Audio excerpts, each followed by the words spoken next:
Gary Lineker weighs in as Jamie Vardy brands Wayne Rooney court evidence nonsense. Gary Lineker has spoken out as Day 6 of the Rebecca Vardy vs. Colleen Rooney libel trial unfolded in High Court. Gary Lineker, 61, has weighed in on the infamous Rebecca Vardy vs. Colleen Rooney libel trial as the two women were joined by their respective husbands in court. Mr. Depp hasn't looked at you once this entire trial, has he? Not that I've noticed, no. You've looked at him, though, many times, haven't you? Yes, I have. You know exactly why Mr. Depp won't look back at you, don't you? I do. He promised you you would never see his eyes again. Isn't that true? I don't recall if he said that. One of the last times you ever saw Mr. Depp was when you met him in San Francisco in July of 2016, right? That was the second to last time I saw him, yes. And this was after you had publicly accused him of domestic violence. I got my restraining order before that, yes. Mm-hmm. And this is after you had obtained the domestic violence restraining order against him. That's correct. Let's please play Plaintiff's Exhibit 1229. For the record, it's at 1101 through 1209. I'm going to ask that it be admitted into evidence. Any objection to 1229? Yes. All right, 1229, you want it entered in its entirety? Yes, please. Okay, 1229 entered in its entirety. Go ahead and play your section. Police Federation are going to sue me in the High Court for ruining her career because the other police officers in the station are laughing at her because every time she goes to arrest somebody now they say, oh, you're DC dyslexic. And that... So this week, something really interesting happened. I got to £315,000 in legal costs and I said, I'm done. And I phoned Henry Bramman and I said, my lovely people donated in the beginning and put in some £150,000, and since then I've worked 7 days a week to be able to keep funding this bullshit, which is buying yachts in Monte Carlo and Barbados homes for lawyers, and I said I'm going to represent myself because I believe in the truth and I have to do it. That's exactly what I do. Don't face solicitors. They're in on it. The solicitors are in on it. Guess what happened? The day after, we get a letter from the court saying that a high justice in London, who is one of the highest justices in the country, who does things like police officers from the Met who decide to rape and murder women, the Birmingham Six, terrorism, is now going to take over my case because nobody in Nottingham is senior enough to take my Crown Court case, which is really interesting, bearing in mind next to me in Court 5 on Wednesday was a fucking celebrity from Hollywood who was found guilty of raping a 13-year-old. They were booking a date in for me in Court 6, and in Court 5 was a paedophile. So the most senior judge in Nottingham has asked a High Justice, and then on Friday, this is the bit you don't know, the High Justice has asked that we go in next week to find out what the hell's going on, because I made serious accusations that Nottingham police are completely corrupt and evil, which I stand by and will defend in any court. And Derbyshire police. They're all corrupt. And he's asked to bring the case forward to the middle of June, not July. All I've ever wanted is my day in court, and that's all we're going to get. And now it seems we've got the best fucking judge in the country. I keep the faith. Yeah. Let's challenge him. And you know, all we can do this afternoon is look at both of our situations, and they're so similar, even though they're different. What it is two people who are more of a problem for the establishment. And what I mean by that is the likes of Piers Morgan, for example. Piers Morgan, who... a small organ. Oh, really? You've seen it. He's on 50 million and had a smaller audience than me last week, and I'm a problem to him. Yeah, well, he will have to decide whether he can sleep at night, what with allowing people to hack people's phones, like Millie Dowler's parents, and go off to Antigua whilst telling you to stay home and protect the NHS. He'll have to live with himself. I've never hacked a phone, by the way, and I've never been disingenuous, so I sleep well at night. Nor am I like Jeremy Kyle, a man who's been given a job. He's been reborn after 2 fucking people killed themselves, having gone on his show at least. How many people have killed themselves because of you? None. How many people have killed themselves because of me? None. Love Island, the beautiful show, has had 5 fucking suicides. And yet we're the Antichrist. We are the Antichrist, and these people can have dead bodies at the end of their broadcast, and they're absolutely fine and healthy. Well, I'm glad I'm not in their club. I'm glad we're out. Howdy Chunky, it's the voice of reason for a Tuesday afternoon. I just wanted to update you on what's happened today, knowing that tomorrow we go into the Crown Court. On my request, they offered Mags or Crown. I needed the Crown because I need a jury and I need an amazing judge, and we've got one from London. Even the Nottingham senior judge was not willing or able for some reason to do this case, even though he sends down murderers, rapists and paedophiles. We've now got a High Justice from London coming, which gives me great faith. I have to keep the faith in judges because I have zero faith or confidence in Nottingham Police or the CPS. Today, we've received the file of what is hundreds of files that should have been delivered in February, 24 hours before I'm due in court, and with no time to read them because I'm about to go on stage doing a job that they knew I was going to do weeks ago. So they are once again playing the system, a bit like when they mistakenly, totally innocent mistake, extended bail 3 times, or DC Percival and her Carver fella at Mansfield Police Station decided to overrule a judge, which has to be criminal. I mean, it certainly can't be legal, can it? You can't make mistakes with people's freedoms, human rights and bail and keeping them gagged and silenced just because you don't want them to speak. There's a pattern here, isn't there?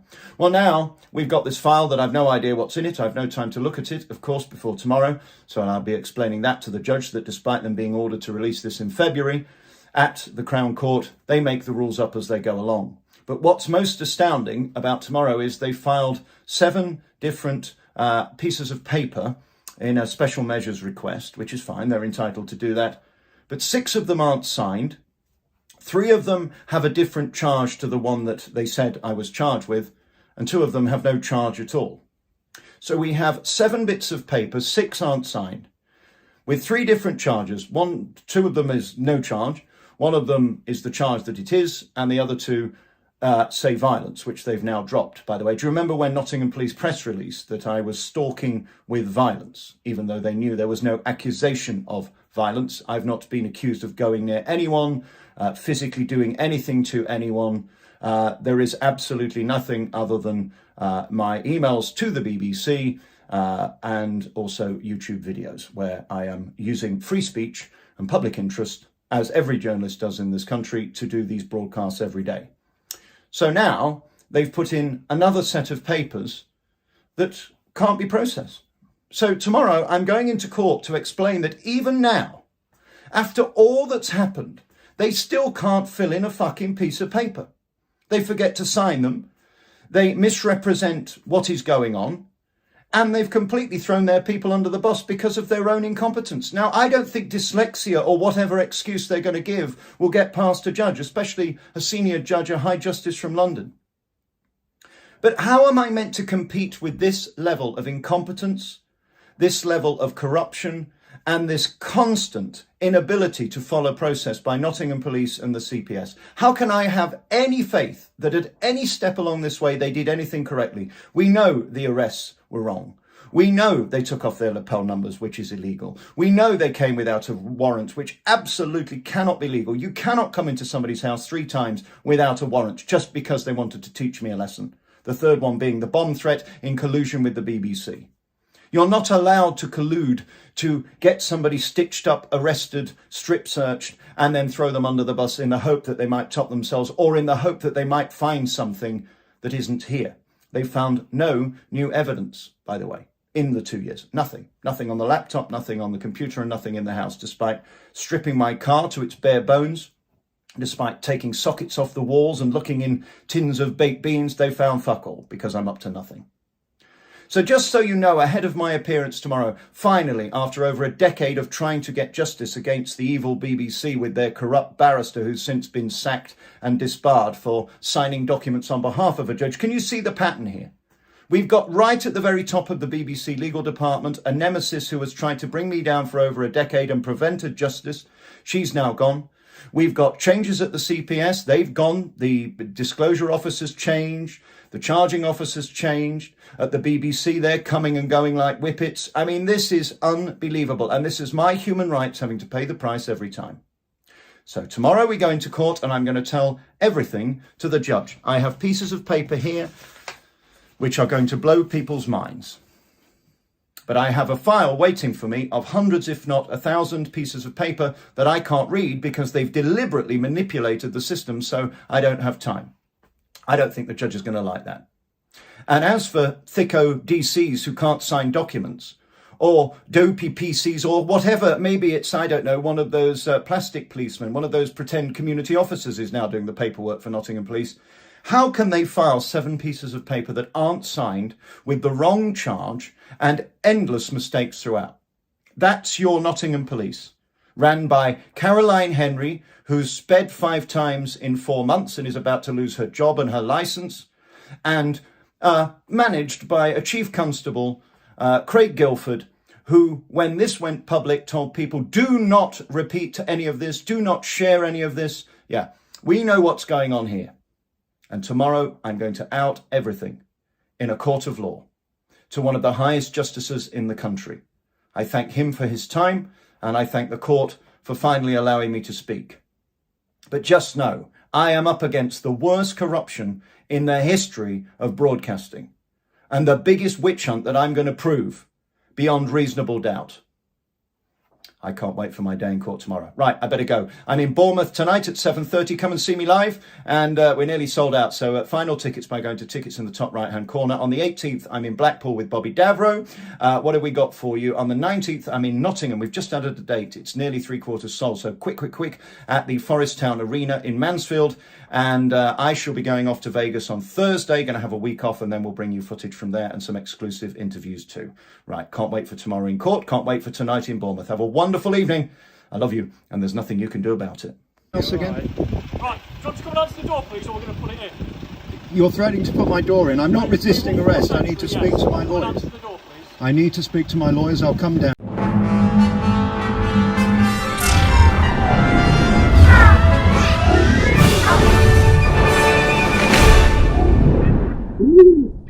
Hello, it's me. Hope you're all doing well. Welcome to the show. It's Tuesday, the 24th of May, 2022. Today we have a special about a man whose eyebrows have their own postcode. He can't keep a straight face for a wonky mouth. He lies more than Pinocchio. He fires slander and defamation on a daily basis, tries to hide it, but fails miserably. If you thought I was talking about Julian Clary, you're wrong. Why would I be? It's obviously talking about the one, the only, Ginger Whinger, the snowflake snake, the man who thinks he's got enough nous to convince a judge of great order that he's right and everyone else is wrong, the man who has shows where the listing goes down and down and down. There used to be 4 people on the bill, then there was 3 people on the bill, and now there's only 2 people on the bill. They're dropping like flies, aren't they? Dear, oh dear, dear, dear, dear. Ticket sales look really, really bad. Of course, I'm talking about Alex Belfield. Last week, he decided to find more defamation out against people without any proof, evidence, or reason, just because he feels like saying it, and then deletes it. But every tweet has a unique reference number in the background, and it's never deleted, it's always there, and it's always on people's hard drives, it's in police evidence rooms, and it's in legal departments. It's all there. Man can't help himself. When you corner a rat, they strike out with malicious lies, hate, and BS. Wednesday's going to be a good day over at Nottingham Crown Court, where Mr. Belfield thinks he's going to walk in there, speak to the judge, have his day in court, and the judge will come out and say, "Oh dear, Mr. Belfield, I do apologise. You seem to have made a mistake. Yes, just go free, my man, and don't come back. I do apologise. We won't do it again. Thank you very much. Goodbye." That ain't going to happen. In his head, that's what he thinks is going to happen. He thinks he can have a great day in court on Wednesday. He thinks he's going to convince the judge it's all a witch hunt. But I'm pretty sure the judge has looked at his YouTube channel and his Twitter feed, because that's what judges do. They research people, don't they? Get a feel for somebody. And when it's in the public domain, everyone can see it, and it's fair game. I expect on Wednesday there'll be no mention of 1,300 case files missing embarrassing because it has nothing to do with the current case. It's just lies. Theatre and lies. I'm hoping to be there Wednesday. 50-50 at the moment. He's also hammering the old monkeypox, isn't he? Now that no one's on about the Rona anymore, he's just hammering the monkeypox, creating fear, anxiety, trying to convince people are going to go into lockdown again when that's not the plan. But it keeps his followers engaged, doesn't it? And on Thursday, he's off to Vegas to see his ladyboys. And then he'll come back and there'll be less than 5 weeks to go for the big day. When proceedings begin, stress levels go through the roof and it all comes out in the press. Everything, every little detail will be in the press. I'll be all over it with a fine-tooth comb, bringing you the highlights and the lowlights. Because let's face it, let's remember there are victims in all of this, and he isn't that. Everyone's innocent until proven guilty. That's how the country works. But when you see evidence on a daily basis on social platforms, it's not hard to understand how accusations could come across in this manner. Just looking at the vile tweets and shit he puts out on a daily basis makes me think everything he's been accused of is highly probable. I mean, there's a video he released, I think it was last year, where he said, "You're a vile see you next Tuesday, and I will hunt you down for the rest of your life." Now, don't get me wrong, but that to me sounds like stalking, does it not? Another famous one was, "He is so fucking clever, you have to get up early in the morning to beat him because he's so fucking clever." The problem with that statement is, well, there's too many examples to go through really, but just recently, was it yesterday? He doesn't understand the difference between a grant and a loan. A grant is given and doesn't require paying back. A loan is given and requires paying back. He doesn't know the difference. He's a bit thick as our Alex on the face of it when you look at his tweets and posts. He slates people for being dyslexic and making spelling errors. And I'll admit, I've done the same. I've made mistakes in the early days when I was typing long crap, trying to make a video, taking 3 hours to make a video. Didn't double check my work, and I posted some stuff with spelling mistakes. We all do it, but I don't call people out on it, but he does. But he makes them every day of the week. Every single day of the week. People in glass houses shouldn't throw stones, my man. This week, he's done an exclusive ABBA review of their new show. It's a world exclusive review by Alex Belfield. This show, bear in mind, happened outside of London, not far from London, last Friday night. Where was Alex Belfield last Friday night? We know where he was. He was in Rayton, Portland-le-Spring, up in the northeast. I know it well. Lived there for a while. And that's not in London. You can't be in two places at once. So his world exclusive review of a show, rehearsal, is just plagiarism of other people's work, observations, and posts online. But what do you expect from the biggest grifter on the planet? I'll use other people's work to make money. So yeah, the first man to give an exclusive review of a show that isn't exclusive because it's been in the press last Saturday, all over the press apparently. They give an exclusive review on Monday night of a show he didn't attend. What an absolute moron. But he gets away with it because his followers are absolutely lacking any cognitive skills to think for themselves and ask questions. They comment all the time on the videos and they get I feel sorry for them, really. It's embarrassing. It is embarrassing what they say. Talk about double standards. So as we're recording this, there are 41 days to go until the 4th of July. A little fact for you, that's less days than it was going to take the trial to progress to the end. So now we're in the zone where the days to the case are going to come quicker than it's going to take the case to conclude. That's twitchy bum time, I think. Twitchy bum time. I also find it funny that he compares people's YouTube audience to his YouTube audience. But they're not just broadcasting on YouTube, are they? They're on the television, they're on the radio, and they're on YouTube. So you've only got part of the story there when you claim to be bigger than anybody else. When in reality, you're only taking in 1/3 of their audience. You absolute moron. And let's face it, behind your paywall, you get 140 people watching that for the last 3 weeks. Hence why you don't go behind a paywall anymore, because you're sick of the same people ringing up week in, week out. They really annoy you. You can see it in your face. These people pay £1 a week to watch you and talk to you, and you're sick of hearing their voices, and you hang up on them and tell them to go away. Because that's the kind of guy you are. Give me all your money, and then don't talk to me, because you're getting on my nerves. Sad thing is, they can't see it. The other day, you slated somebody so badly, they started stuttering, but didn't even correct you, or point out you're being a bit harsh. You just went with it. Shows the caliber of the people that follow you, mate. Absolutely lacking any self-respect. So that's today's show with the man whose eyebrows have their own postcode and always looks surprised to be on his face. I've been ASP. I hope you have a great week and I'll speak soon. Take it easy, guys. Peace out. Check the mic and make sure it sound right, boys.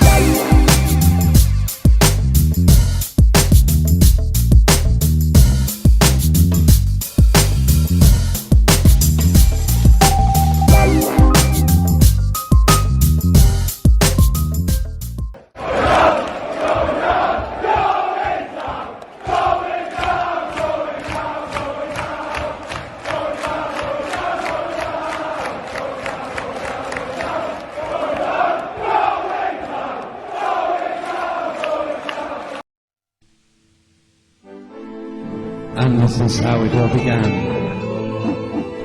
The simple story of a simple man who simply had a simple plan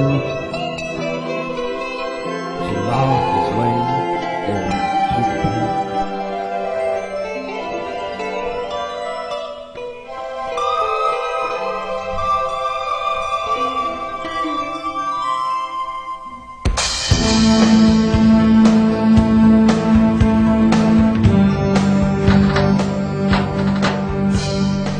And soon he'd be a millionaire,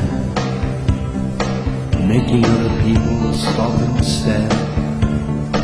But no, he made it fair and square, and took the risk they'd not dare. But as how to do it, he'd keep a book, for which others might wish to take a look, and simply follow simple plans, and gain themselves their promised land. It seems a book of failure, of terror and of doom, the sort of life you simply wouldn't choose. And the fruits of all this toil, the blood, the sweat, the pain, when looking at the balance sheet, there's no financial gain.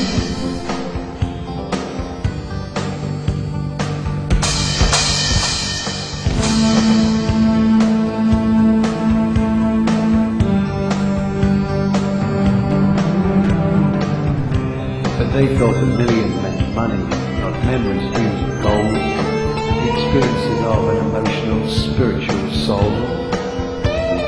Sex, the lone product of two souls work through life, the rest giving life and all life's strife. It's the diary of a millionaire who doesn't seem to have a care, but doesn't seem to have any money too.